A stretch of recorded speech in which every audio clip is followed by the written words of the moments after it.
पुरी में भगवान जगन्नाथ को समर्पित खजाने की गिनती का काउंटडाउन शुरू हो चुका है। मंदिर के तीनों कमरों से खजाना अस्थायी स्ट्रांग रूम में शिफ्ट किया जा चुका है। अब एएसआई तहखाने की मरम्मत का काम करेगी और इसके बाद सारा खजाना वापस तहखाने में लाया जाएगा। फिर निगरानी कमेटी के सामने खजाने की गिनती का काम जो है वो शुरू होगा। इससे पहले निगरानी कमेटी ने सरकार से अनुरोध किया कि पब्लिक में फैलाए जा रहे भ्रम को दूर करने के लिए पूरे परिसर की जांच की इजाजत दी जाए। निगरानी कमेटी चाहती है कि उन्हें ऐसा उपकरण मुहैया करवाया जाए जिससे मंदिर परिसर में किसी और कमरे या तहखाने का पता लगाया जा सके। अगर ऐसा है तो निगरानी कमेटी के चेयरमैन ने कहा कि लोगों में तहखाने और सुरंग को लेकर बहुत सारी बातें हो रही हैं, कई सारे भ्रम लोगों के बीच फैलाए जा रहे हैं। इसलिए खजाने की गिनती से पहले कमेटी इस भ्रम को दूर करना चाहती है कि क्या कहीं कोई और तहखाना, कोई और सुरंग जैसी चीज वहां पर मौजूद है, इसकी जांच करना चाहती है। तो खजाने का काउंटडाउन शुरू हो चुका है। देखिए, जगन्नाथ के रत्न भंडार की गिनती का काउंटडाउन शुरू हो चुका है। एएसआई जो है वो रत्न भंडार में जो संदूक थे उनको बाहर निकाल चुकी है। मरम्मत के संदूक और अलमारियों को बाहर निकाला गया है। फिर उनको एएसआई ने शिफ्ट किया है एक अस्थायी स्ट्रांग रूम में। इसके बाद जब मरम्मत का काम दोबारा पूरा हो जाएगा तो वापस से ये संदूक और अलमारियां तहखाने में रखी जाएंगी, रत्न भंडार में रखी जाएंगी। पुराने रत्न भंडार में शिफ्ट होने के बाद गिनती का काम शुरू होगा। पहले मरम्मत होगी, फिर जब रत्न भंडार वापस शिफ्ट कर दिया जाएगा तब जो है गिनती का काम शुरू होगा। दुनिया भर में बसे करोड़ों हिंदुओं के साथ साथ बड़े बड़े देश इस भंडार की गिनती पर निगाहें गड़ाए बैठे हैं। ओडिशा हाईकोर्ट के पूर्व जस्टिस विश्वनाथ रथ के नेतृत्व में 11 सदस्यों की एक टीम ने एक एक कमरे की पड़ताल की है। अब मंदिर के 3 कमरों के सारे हीरे, जवाहरात, सोना, चांदी सब कुछ अस्थायी स्ट्रांग रूम में शिफ्ट कर दिया गया है।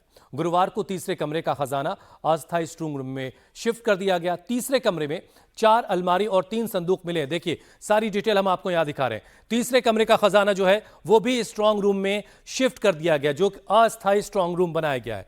तीसरे कमरे में 4 अलमारियां मिली और 3 संदूक मिले। ये सब कुछ अस्थायी स्ट्रांग रूम में शिफ्ट कर दिया गया है। अलमारियों और संदूकों में जो रखा खजाना है वो वहां पर शिफ्ट कर दिया गया है अस्थायी स्ट्रांग रूम में। अब मरम्मत के काम के बाद वापस ये खजाना लाया जाएगा और उसके बाद गिनती का काम शुरू होगा। अब एएसआई जो है मंदिर के अंदर के रत्न भंडार का मरम्मत का काम करेगी और इसके बाद सारे संदूक और अलमारियों को पुराने रत्न भंडार में शिफ्ट कर दिया जाएगा।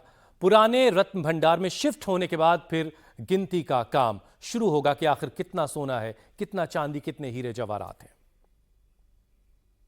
आगे हम सरकार को लिखेंगे, सरकार कोई और दूसरा खजाना है उसका प्रयत्न लेंगे तो वो खत्म होने दो पहले, उसके बाद मरम्मत होगा। Extent of damage shows there may be some time, good time for repairing purpose. तो रिपेयरिंग पहले हो जाने दो। भगवान को प्रार्थना करो कि ये काम जल्द से जल्द हो जाए। इतना मैं कहूँगा कि जो भंडार 42 साल तक खुला नहीं था या 46 साल तक खुला नहीं था, वो भंडार और फाइनली 14 तारीख को खुल गया। अभी फिर 5 दिन के अंदर दोबारा खुल गया। इसलिए हम प्रार्थना करते हैं राज्यवासी या सब जगत प्रेमी, जगन्नाथ प्रेमी को कि वो हमको आशीर्वाद करे, हम ये काम को जल्द से जल्द संपन्न करें। और इस पर और ज्यादा बातचीत के लिए ओमकार सरकार इस वक्त हमारे साथ जुड़ चुके हैं। ओमकार, एक बात जो कही गई निगरानी कमेटी की तरफ से कि वो अभी संतुष्ट नहीं है और इसके पीछे जो वजह है वो ये है कि एक भ्रम है लोगों के बीच में और उस भ्रम को दूर करना चाहती निगरानी कमेटी। कहीं कोई इसमें कोई और तहखाना है, कोई और सुरंग है जिसको लेकर के दावा किया जा रहा है। तो निगरानी कमेटी का ओंकार कहना है कि किसी के मन में कोई शंका, कोई भ्रम ना रहे, इसीलिए वो इसकी जांच की इजाजत चाहते हैं। तो इस जो इजाजत मांगी गई है इसको लेकर के क्या बातें अभी पता चली आपको? जी देखिए, इस मंदिर के अंदर और कोई तहखाना है कि नहीं या फिर कोई सुरंग है कि नहीं, इसके जांच के लिए अभी जो परमिशन है वो परमिशन मांगी गई है, क्योंकि यहाँ पर एक भ्रम है या फिर मिथ है कि पूरी मंदिर के अंदर में कोई सुरंग हो सकता है। तो इसके जांच की बहुत ज़रूरत है, इसीलिए इसका लिए परमिशन भी मांगा गया है। इसका परमिशन जल्द से जल्द मिल सकता है, उसके बाद ही ये खोजने का जो काम है वो खोजने का काम किया जाएगा। कल लगातार 7 घंटे तक ये जितने भी सामान थे, जितने भी भगवान जी का आभूषण था, सोने चांदी हीरा जवाहरात का जो भी आभूषण था, वो 7 घंटे लगातार वो शिफ्टिंग की गई। शिफ्टिंग करने के वक्त जो मिला वो 3 सिंदूकें मिली।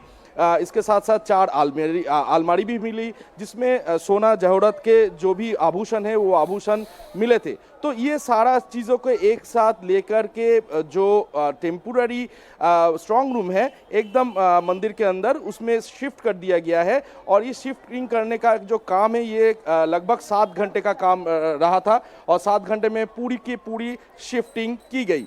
तो इसके साथ साथ और एक बात है कि भगवान जगन्नाथ देव जब रथ में हैं, रथ में सवार हुए हैं, तभी ये पूरी काम की गई, क्योंकि रेगुलर का जो पूजा है, डेली का जो पूजा है, उसमें कोई तकलीफ ना आए। क्योंकि आज भगवान जगन्नाथ देव वो पूरी मंदिर के अंदर जाएंगे, उससे पहले खजाने का जो शिफ्टिंग का काम था वो कर लिया गया है। इसके साथ साथ रेगुलर जो पूजा है वो पूजा आज रात से शुरू होगा, और कल से डेली जैसे पूजा होता है वैसे ही चलता रहेगा। तो साथ ही में और एक बात कहना चाहूंगा कि चलिए इंतजार करते हैं ओंकार की निगरानी कमेटी जो चाहती है उसकी इजाजत उन्हें मिलेगी कि नहीं मिलेगी, क्योंकि लगातार लोगों के बीच ये बातें हो रही हैं कि कुछ और तहखाने, कुछ और सुरंगें हो सकती हैं जहां कुछ और खजाना भी हो सकता है। यही जांच कर लेना चाहती है निगरानी कमेटी। बहुत बहुत शुक्रिया ओंकार हमारे साथ जुड़ने के लिए।